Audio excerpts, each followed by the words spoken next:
Once upon a time, in a land far, far away, there was you, a pencil, and a seriously cute character just waiting to happen.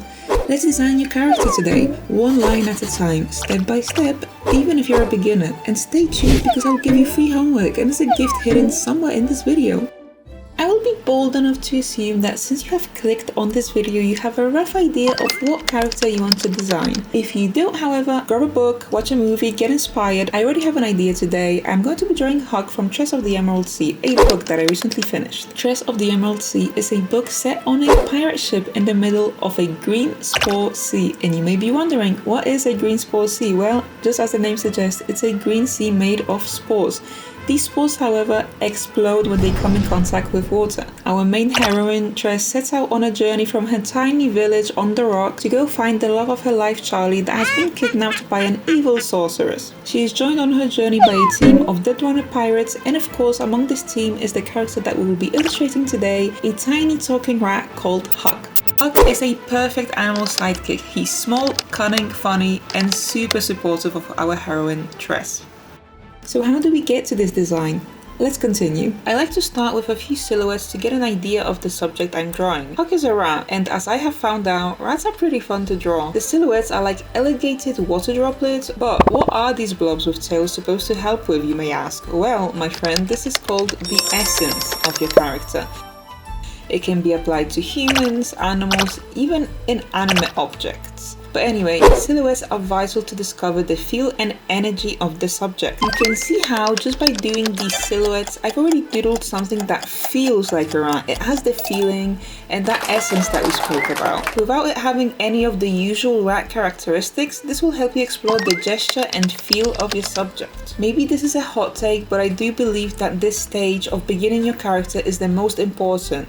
Most important than the fundamentals, than you doing the character correctly or accurately. This exercise will help you discover the feeling and the life behind your subject, because you will be able to apply this energy into your designs, making your character feel alive in a way that you wouldn't be able to if you hadn't taken the time to study its movements, its general shapes, the feel behind it. When you finish your silhouettes, I recommend that you look for the most important points that make the character or the animal or object that you are trying to draw it. Like for the rat, you can tell that its most important features are its long tail, its elongated nose and snout, its whiskers, and the general feel of the body, which is like kind of like an ermine but more compact. I'm using one of my larger RTX markers because they have great coverage and it's really easy to get the silhouettes quickly down on paper and using it to fill the shape very quickly. If you are interested in learning more and getting exercises that are tailored to this video and making a character, you can get some of my templates that I have available on my Gumroad and my Ko-fi. They PDF with exercises and worksheets that will help you make your first stylized character. I also have loads of free downloadables as well as paid ones that offer a lot of value if you watch my videos and want to learn more. Going on to the next step, this is something similar to what we did in the previous step, but you'll try to do silhouettes that are lighter to try and explore the feeling and the features in a more detailed sense than you did in step 1. So for this, I recommend using a Pentel water brush pen. This is what I'm using. You basically fill it up with water and put in something like, I actually put in some watercolor in here, some orange watercolor, only a few drops because if you put too much it will be too strong and it will look like our previous exercise. So you can put anything in here. You can put drops of acrylic paint, watercolor, ink, basically anything you want. The point though is that it is very light so that you can have the base of the silhouette that we did before, but make it light enough so that you can also try and explore the details of the subject that you are studying. Now, I can move on to more minute details like the ears, the feet, the nose, and trying to see how exactly do these connect on the body of the rat and how each of these features look in a more detailed sense. I'm going for a more stylized look, so I'm going to exaggerate a lot of the features and make them have the feel of a real rat, but I'm not going for realism. If you're a Disney kid like me, you'll probably know that at Disney, they would bring in live animals to the studio and present them in front of the artists and animators for them to study and see how their anatomy and mannerisms work in real life so that they can represent them better in the animated movies that they made. This happened in Lion King, and it is so interesting to watch. There is, of course, nothing better than having the live version of the subject that you are trying to study in front of you. But if it's something that is imaginary or it's something that you cannot get into your room like a lion, we of course have the infinite resources of the internet, live videos, Pinterest, all of these things. So you can always find something that will help you lay in your subject better without having to smuggle a lion into your room. With our character taking form, today I want to show you an even better way to make your character quickly come to life from the comfort of your own home using zero money. Everyone is looking to make some extra money on the side these days, and most people have seen immense success by selling simple and aesthetic merch as part of a side hustle to get that extra income. Anyone can replicate this business model in under an hour. Here's how I did, and you can too. Make your design in something like Procreate, Photoshop, Canva, or even your sketchbook. Head over to Printify and register for free. With 1,000 products to choose from, including t-shirts, hoodies, mugs, and more, you won't be short on ideas. Oh, and lest I forget, they also offer some of the best prices on the market. You can make a sweatshirt for just under $15 and sell it for $30 or more, making a big profit. After your product is ready, connect your Printify store with any sales platforms like Etsy, Shopify, TikTok, Amazon, and when you get an order, Printify will do all the work for you and ship the product to the customer as you sit back and relax, collecting the difference from the comfort of your own home. What are you waiting for? Sign up for free using the link in the description. I try to not add color to this stage yet because I don't want to be distracted. I want to be able to see the lines that make this character it. This is also the part where I would suggest that you check out some anatomy of the thing that you are studying, if it does have anatomy, because the anatomy of the creature may be important to make you understand some key vital things like where its legs are, how the legs are connected to its body, how the snout goes based on its skull. I had already drawn some stuff for Hug before I started making this video, so I have already seen these and studied this on my own. So you will just see me exploring some poses here. Having some reference pictures of anatomy and the skeleton can be very helpful if you're having trouble locating some of the body parts or how they connect. Although in the end, let's face it, the skeletons don't really have that much of an impact on the body of the animal or how it looks from the outside. I can already hear the angry people in the comments. Yes, it's important to know the base idea of the skeleton, but just like dinosaurs, we don't really know how they looked all those years ago. I will back up my theory with this meme. A hippo skeleton has very little to do with how a hippo actually looks, due to its fat, tendons, and its general build, and this applies to a lot of living beings. So a rat, let's call him Paul, while a cute little creature, differs a lot from his skeleton because of all the fat, tendons, and skin that covers him. So I'm not saying don't study anatomy, definitely do, but take it with a grain of salt, or a grain of cheese. Okay, I'll show myself out with my bad jokes.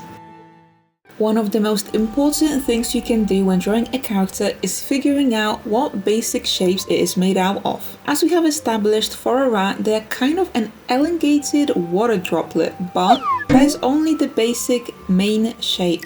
If you try to analyze a rat like I am doing on this page, you will see how many basic shapes it can actually be broken into, because this will help you discover the basic landmarks of the shapes that your character will always have and always use. These shapes will rarely change, maybe only if you're drawing a thinner or thicker version of your character. Right now you can see that I sketched out a kind of rounded dome-like shape. Think of it as like a rounded Dorito. You can also see that I used something like a tapered cone for the head. It is kind of like a cylinder but tapered. These shapes, at least for me, I noticed fit perfectly to the shape of a rat and their body. And for the tail, of course, you can see kind of a long tapered cylinder. It may be hard for you in the beginning to try and separate your character into shapes that you think work well for them. But the more you practice, the more you will see that a rat's head is actually something that resembles a tapered cone cylinder. And these shapes are not universal. Maybe you have a different way to describe your character with different shapes. If you were to draw a rat, maybe you would draw it with different shapes than I am drawing it. One of my most important tips is to be able to make shapes that attach at the joints. This will allow you to have more flexibility with your shapes and how you can use them to actually position your character. You should be able to move it as you like so that you can pose it in a way that works for you and how you want to use this design. Another thing to keep in mind is to draw through the shapes. One of the most important things is to be able to know how these shapes function in a 3D space. These are called warp lines. You can see how I used these concepts and drew them on the shapes and the forms of this rat so that you can see that this is a 3D shape. For the ears, I decided that they look the most like Doritos, so I kind of made them into shapes of 3D Doritos. Remember, these are very simplified shapes. An actual rat's ear can be more complex than this, but having the base form of your character is the best way to start building on top of this. The shapes of these basic forms will give you the proportions and the forms that will help you put more detail onto the character as you learn the anatomy better. You see the spherical shape in the middle? This is basically the water droplet shape that we have been talking about. However, we have cut off the tip. And this makes the perfect spherical shape that we talked about for the rat's body. You can see through the warp lines that it is a 3D object. As you can probably imagine, rats are very soft creatures. When they sit, their bums squish, just like ours. So you need to keep in mind that if you make the body of the shape sit, it will squish because it is touching a flat surface. When the rat gets up again, it will be round once more. I know what you are wondering. How do you connect the body with the head? The connection between the joints is arguably the most flexible shape. It will change. Because of its flexible nature, it will change more than the rest of the body. Think of it as more of a liquid shape. When I connect the body with the head, you can see that the shape is like a very squished cylinder. Over here on the right, you can see me drawing a normal cylinder. However, if you were to squish it with both of your hands, it will taper to itself, making a kind of squished spring-like form. This form will connect the body to the head and allow it movement. So how do you know what shape this neck may take? The answer is you will not always know, but you will figure out the shape when you are trying to connect the body to the head. Same goes for the tail. You can see how it is a cylinder which is elongated, but it tapers much more slowly than the head. But in the end, it is the same shape.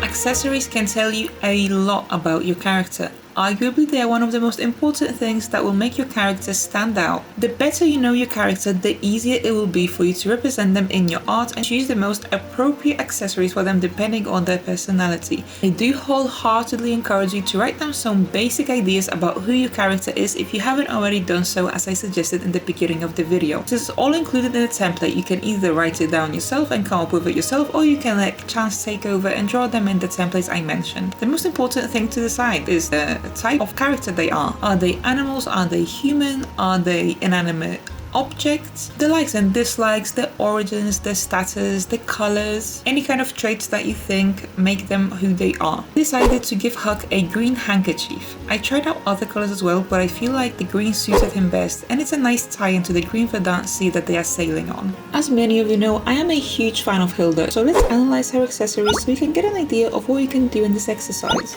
One of Hilda's most key standout features are her little black beret, which of course Hilda is an artist just like us, which is a great tie-in because this accessory clearly shows something about her personality. Her other standout features are of course her big red boots and her cute little yellow scarf. Because Huck is a rat and is very small, I decided to not go overboard with the accessories.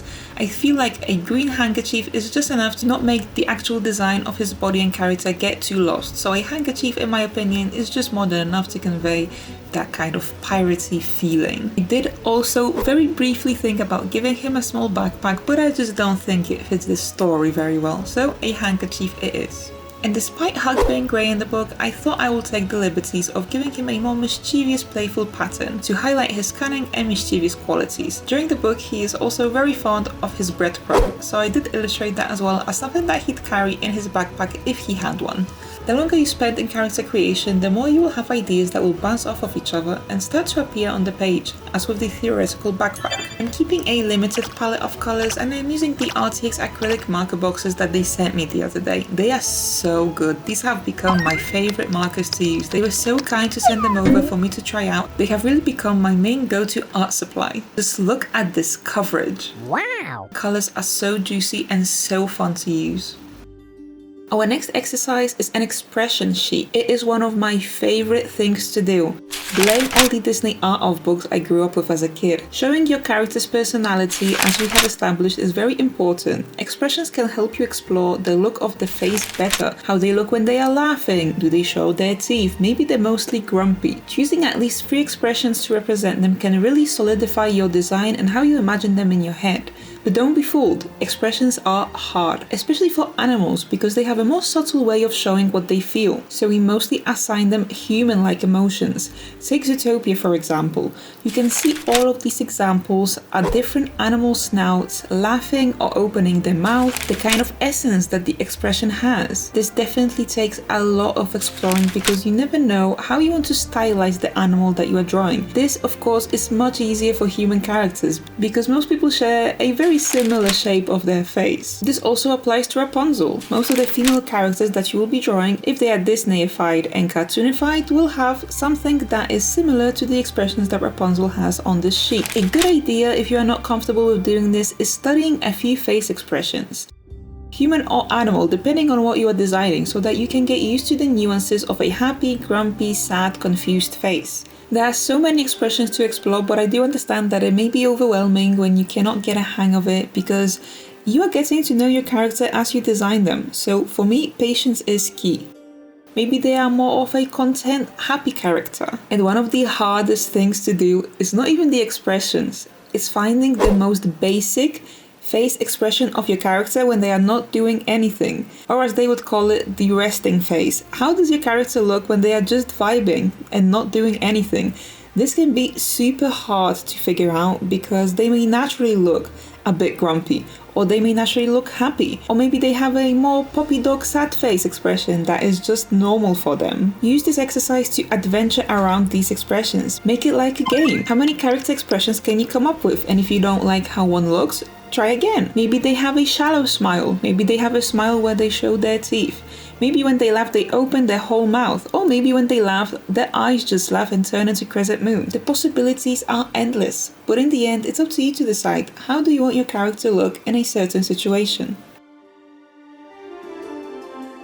Now, one of the most important things about having a character is being able to represent them through various views. This will help you stay consistent as you draw your character more in a 3D space to know where all of its patterns go, how it looks from the side, from the front, from the back.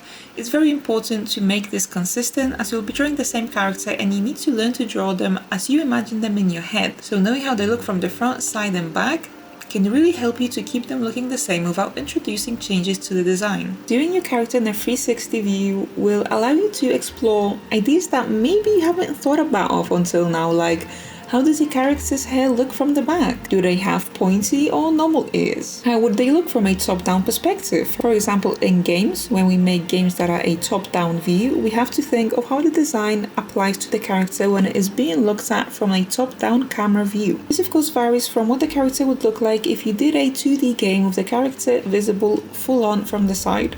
You have to think about what do you want to use this character for? Is this character going to become a plushie? Are they going to go in a game? Is it just for fun? Either way, having a roadmap of all the markings and clothes and how they look on your character from every single side can help you as an artist stay consistent because let's face it, you won't remember what you were thinking all those weeks ago when you come back to this character. You won't remember what you thought that they might look like from the back or from the side. This lets you have a kind of like a cheat sheet for whenever you want to draw them again.